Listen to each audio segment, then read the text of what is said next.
Halo semuanya, di video sebelumnya kita sudah belajar cara untuk melakukan instalasi dan juga konfigurasi untuk melakukan autentikasi sehingga kita bisa login ke administrator web di EJBCA.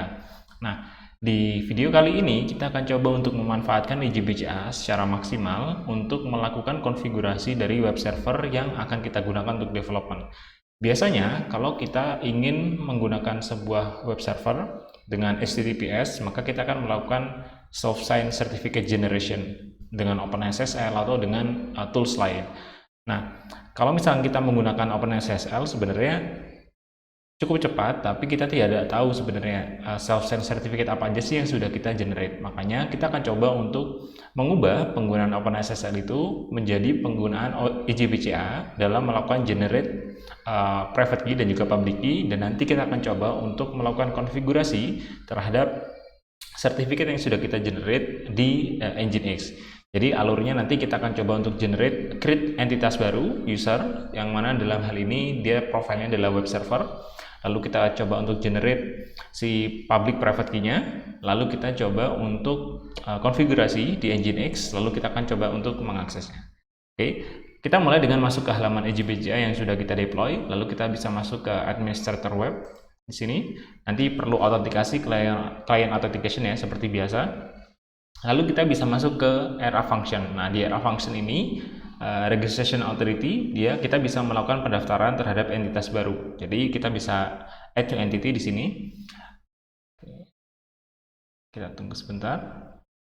Nah, kita sebelumnya sudah membuat sebuah entity profile, dalam hal ini adalah internal. Nah, untuk username-nya kita bisa taruh banyak username di sini. Contohnya untuk kasus ini kita berikan dev web server 1 area seperti ini. Passwordnya kita bisa isi bebas karena ini nanti yang akan kita gunakan untuk mendownload private key dari Create Key Store di public web dari EJBCA. Lalu confirm password juga, lalu email address-nya kita bisa add seperti inilah. Lalu di common name di CN-nya barulah kita isi domain yang ingin kita gunakan untuk web server kita. Katakanlah devws1, ini kita ganti menjadi digitalid.area.id seperti ini. Nah, pastikan di sini sertifikat profilnya itu bukan end user melainkan server, karena tujuan kita di sini adalah kita ingin mengenerate public dan private key yang nanti bisa kita gunakan untuk setting di Nginx, sehingga ketika kita melakukan testing maka kita mendapatkan HTTPS connection. Nah, kalau di CA kita bisa pilih di sini digital ID karena kita nggak mau membuat sertifikat di bawah dari manajemen CA, tapi dari CA yang kita sudah buat sendiri. Lalu untuk token kita bisa pilih di PEM file. Nah, di PEM file ini nanti kita akan mendapatkan baik itu private key dan juga public-nya secara dalam bentuk teks. Nah, teks itu yang nanti kita bisa pecah, kita buat menjadi 2 file di Nginx dan kita bisa konfigurasi. Oke. Kita taruh di sini, kita add.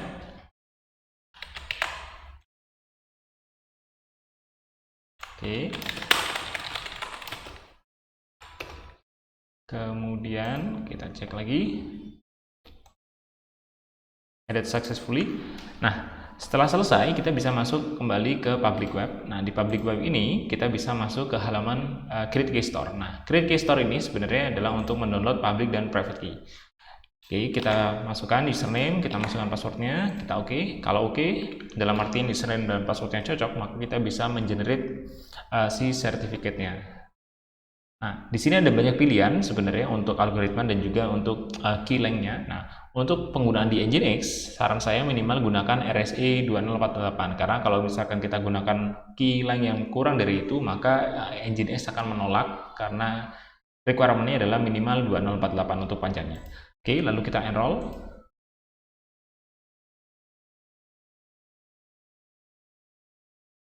Oke, kita cek di sini oke, enforce oke, kita cek yang lain. Kita create yang baru, username-nya WS web server. Oke, tadi ada permasalahan karena distinguish name-nya itu sudah pernah ada yang menggunakan. Kita ganti aja.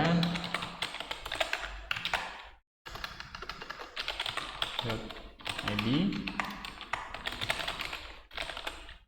seperti ini, sama pm file server kita add lagi, dan kita coba untuk generate uang di enroll, masukkan username, kita masukkan password, lalu kita pilih untuk RSI 2048 dan kita certificate profile server ya, lalu kita enroll.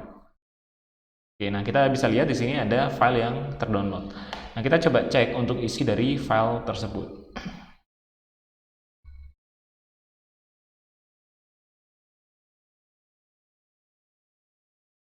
Oke, kita cek, harusnya akan ada beberapa section di sana. Kita les saja, downloads, kemudian kita punya dev. Nah, di sini kelihatan ya, ada bagian private key. Nah, nanti ini kita akan jadikan satu file tersendiri.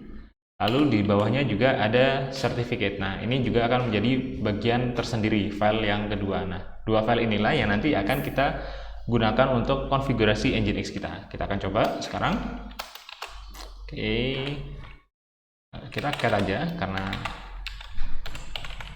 nanti kita harus kopas. Oke, lalu sekarang kita masuk ke server yang sudah kita punya, Biznet.io. Di sini saya menggunakan Neolite, cukup cepat, jadi memory usage bahkan untuk satu VPS ini aja memory usage-nya hanya 50% untuk EJBA yang cukup besar gitu ya, jadi cukup bisa diandalkan dan cukup cepat untuk ketika kita mau akses dan juga konfigurasi.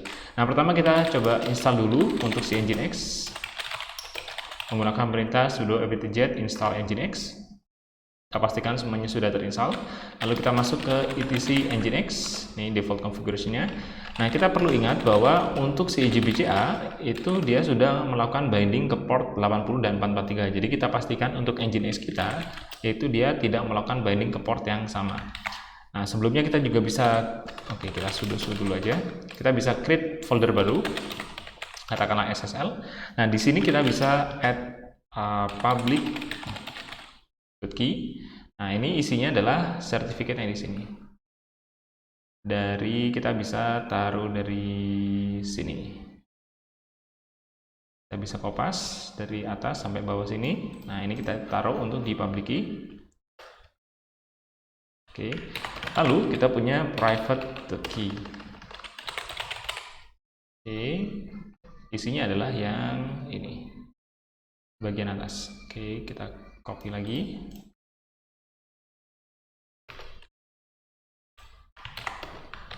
Sudah. Setelah itu kita bisa masuk ke konfigurasi Nginx-nya, yaitu di nginx.conf. Kita cek dulu apakah kita bisa langsung konfigurasi di sini atau kita bisa konfigurasi di file terpisah. Oke, kita cek. Oke, by default oke, kita include di sites enable. Jadi kita cek di sana. Sites enable.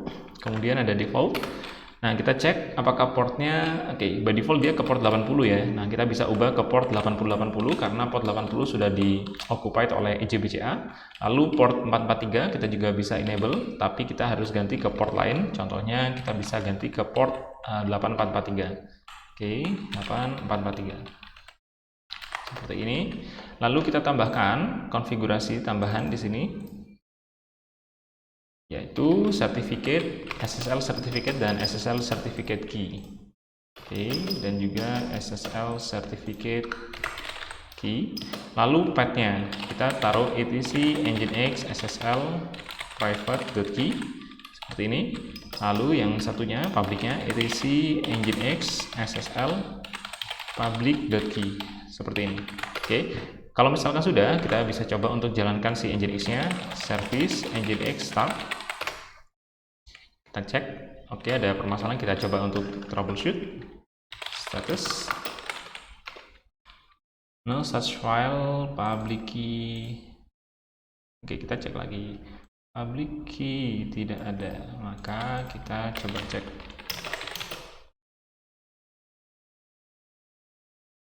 Oke. Kesalahannya adalah karena kita salah menaruh filenya. Kita move dulu private ke SSL, lalu move public ke SSL, lalu kita service Nginx start ulang. Kita coba jalankan. Oke. Kita cek lagi statusnya apakah beneran berjalan. Status. Oke. Kita bisa lihat statusnya aktif ya untuk Nginx-nya. Nah, sekarang waktunya kita coba untuk akses menggunakan browser. Kita akses lagi menggunakan browser kita. Nah, portnya kita udah ganti ya, tadi bukan ke port 80 tapi port 8080. Kita coba HTTP-nya dulu, 8080. Oke, aktif ya. Lalu kita coba untuk akses si HTTPS-nya di port 8443. Nah, di sini kita bisa lihat, oke, dia sudah mulai melakukan koneksi dalam bentuk HTTPS. Oke, kita proceed aja.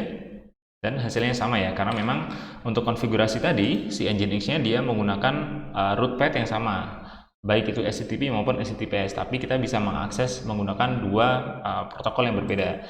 Nah, ketika kita lihat di sini untuk yang HTTPS, di sini ada sertifikat yang di-attach. Jadi kita bisa cek bahwa tadi kita melakukan generate certificate itu dengan common name-nya dev web server 1 digital id.aria.id dan seterusnya. Nah, kita bisa lihat bahwa issued-nya itu pada hari Senin Januari 2, 2023 tanggal sekian, lalu expired-nya itu masih di 2024. Nah, dengan sini kita juga sebenarnya bisa cek, karena di EJBCA kan kita sebenarnya bisa melakukan fetch user certificate gitu ya.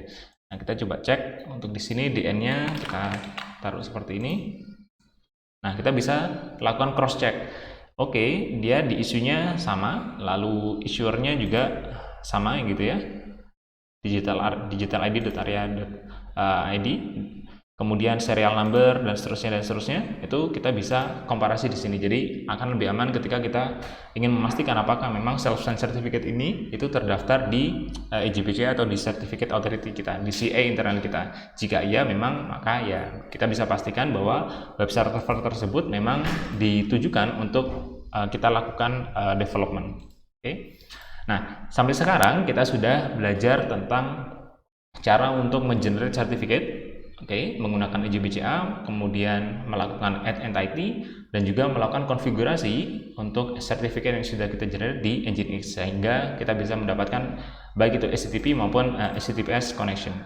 Nah, sekian untuk video kali ini. Di video selanjutnya kita akan coba untuk bermain lebih advance dengan melakukan sedikit coding, sehingga nanti kita bisa mempunyai aplikasi yang ditujukan untuk admin, sehingga admin bisa lebih mudah atau bisa ada lebih dari satu admin, yang nanti admin itu bisa login sehingga lebih mudah untuk melakukan generate certificate tanpa harus memiliki klien certificate untuk autentikasi di EJBCA, karena by default kan hanya ada satu file. Nah, karena kita tidak ingin untuk membagi file itu ke banyak orang, maka kita akan coba untuk membuat aplikasi, sehingga aplikasi itulah yang akan menjembatani lebih dari satu admin untuk melakukan interaksi dengan EJBCA admin web. Oke, nah kita akan bahas untuk hal itu di video yang ketiga. Kalau ada pertanyaan silakan tuliskan di komentar. Untuk video kedua terkait series membangun public infrastructure dengan Business.io kita akhiri sampai di sini. Sampai jumpa di video selanjutnya.